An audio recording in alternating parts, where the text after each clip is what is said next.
Topic of today's short talk is men do the right things with the wrong women.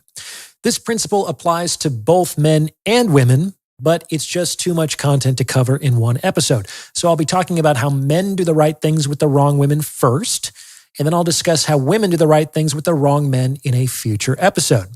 First, a caveat. In these episodes, I'm going to be assigning numbers to people. Now, I'm not doing this simply as a means of measuring the person's physical attractiveness.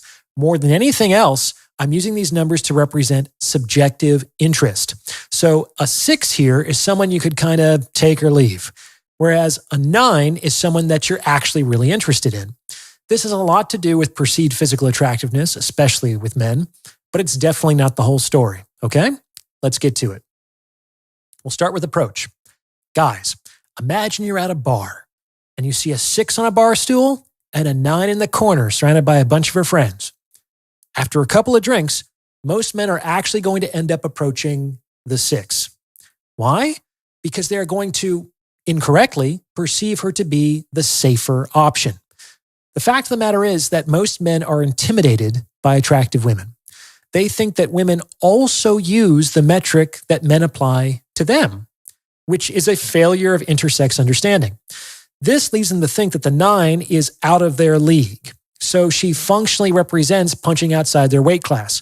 On the other hand, they tend to think that the 6 should be like shooting fish in a barrel, especially if they consider themselves to be like a 7 or an 8. They're more likely to think it's this woman's lucky day or this is a sure thing. The issue is that it certainly isn't a sure thing.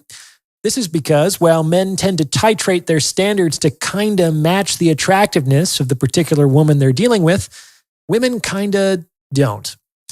I know it might sound bonkers, but that 6 is very likely to have the same standards with respect to the men she's willing to mate and date than that 9 is. And this actually makes the 6 less safe than the 9. This is because it's actually going to hurt worse if and when a 6 rejects you than if and when a 9 does. Given your perceptions, if and when a 9 rejects you, you're probably going to think, yeah, I kind of get it. It was a long shot anyway. On the other hand, given your perceptions, if and when a 6 rejects you, you might actually get your ego bruised. Who does this woman think she is? I was doing her a favor. Do you understand? It's actually all in your head, but isn't everything anyways? In any case, this is a part of the reason why 6s actually tend to get approached in bars more often than 9s. And it's this attention from men that can inappropriately mislead these 6s into believing that they are perceived to be more attractive than they actually are. So let's assume that you go up to the 6 because you perceive her to be the safer option. Because you kind of believe that you're the more attractive option, you're going to act like you're the more attractive option. You're going to be more confident. You're going to take bigger risks.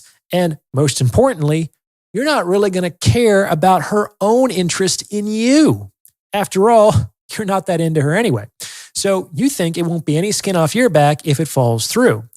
That confident indifference is like crack to women. They'll swear up and down that they hate it when men behave that way, but I guarantee that they're not going home with the empathic nice guy at the end of the night. Next, in your interaction with the 6, you're likely going to be a bit more sexually aggressive than you would with the 9. Like, you're going to be a bit more motivated to move the encounter in the direction of a sexual opportunity. To quote Alec Baldwin in Glengarry Glen Ross, it's fuck or walk. And why is that? Because if you perceive her to be a 6, there might not be much else besides the sexual opportunity to justify your continued investment of time, energy, and attention. So you're unlikely to spend the whole evening talking to this girl. You'll communicate your sexual intent more quickly and see how she responds. If she's not receptive, you'll probably cut your losses sooner and move on. And if she is receptive, you can choose to act on it or not.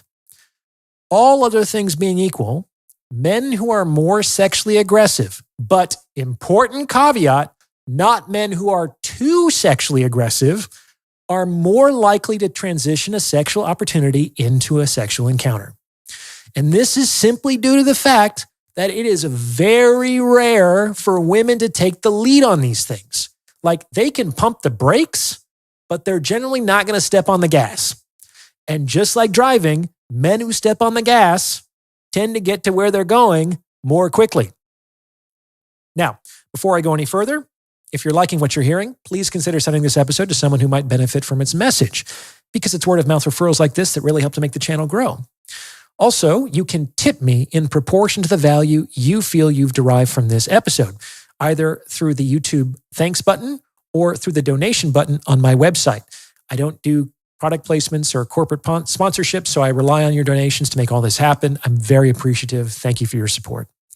I will also soon be starting a weekly newsletter, so if you want to opt in, you can do so on my website. Okay, let's get back to it. Let's say that you succeed in bringing this 6 back to your place and you both enjoy a lovely, consensual sexual encounter. Once you're finished, how are you going to behave? Are you going to be telling this girl that she's the best you've ever had? Are you going to start planning the second date while you're still lying there in bed? Once she leaves, are you going to text her the next day? Hey, I want you to know that I had a great time last night, smiley face, winky face. No. Once you're finished, you might be thinking, when is this woman going to leave? And you're probably not going to be texting her anytime soon. After a certain amount of time, this will probably motivate her to reach out to you, because most women don't like the idea of simply being a one-night stand. And you might be cool and indifferent about the prospect of a second meeting. Do this a few more times, and this woman might be blowing up your phone, trying to invite you over for a home-cooked meal. And guys end up thinking, why is it always the ones that I'm not interested in who always seem to want a relationship with me? The answer is simple, my dudes. You did the right things with the wrong woman. I guarantee that all of the things that you did to pull the 6 are just as effective in pulling the 9. Why? Because these two don't belong to different species. They are the same animal. They are woman. And if it works on one, it will work on the other. The problem is that your attraction literally fucks with your perception, and you end up thinking that the two are somehow categorically different. They're not. That's all in your head. But what do guys do when they finally meet a woman that they're really excited about? They throw all of that effective behavior right out the window. They disclose their attraction and positive emotions quickly and clearly. They hesitate in expressing sexual interest and communicating sexual intent. They start planning the second date while they're still on the first. They text the next day. They smile and compliment and buy gifts and pursue. And none of that shit works. None of it. And it wouldn't work for the 6 either, but you wouldn't even think of doing those things with her because you wouldn't believe the effort would be justified by your attraction. My dudes, treat the 9 like the 6. When you invest any given woman with more interest and emotion than she invests in you, then you make her the adored. That turns you into the adorer, the pursuer. And this is a problem because women are kind of like prey animals. When you start to chase them, a lot of them have this instinct deep inside of them to just run away. Even if it's from a really great relationship opportunity, like they don't know that yet. They just feel you chasing, and so they just feel this impulse to run away. And even if it's wrong, this instinct is kind of in the service of their survival. Like it's more adaptive for them to run from a false positive than for them to not run from a false negative. Understand? This is why it's really important not to pursue women. If you do, in the vast majority of cases, you'll only succeed in chasing them right out of your life. I understand that this can be difficult, but as a man, it is essential that you keep a tight rein on your emotions. Finally meeting a woman that you're authentically excited about after months or years of unsatisfying engagement in the sexual marketplace is kind of like getting pocket aces in poker after a string of bad hands.